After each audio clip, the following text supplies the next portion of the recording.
In-expect ko ng Pasko na sobrang saya.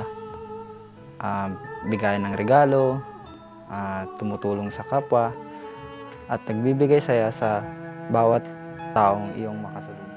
Wala palang halaga ang isang bagay kasi bagay lang siya.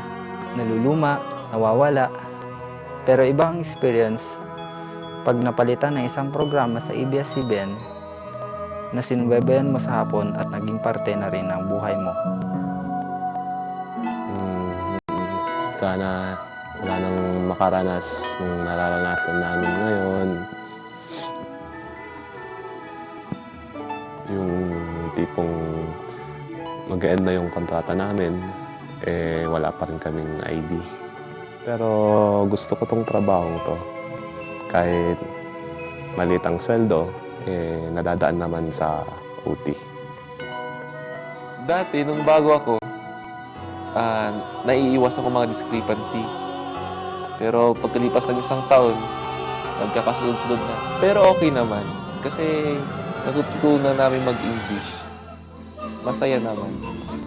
Harap ka lang, walang pag-aalinlangan. Idanangin mo'y kay pakikinggan.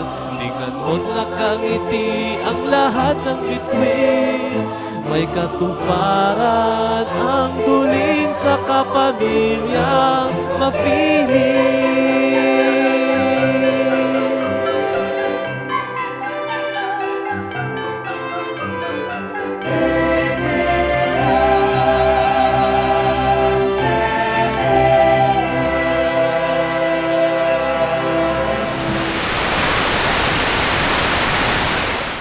The following program contains scenes not suitable for very young audiences.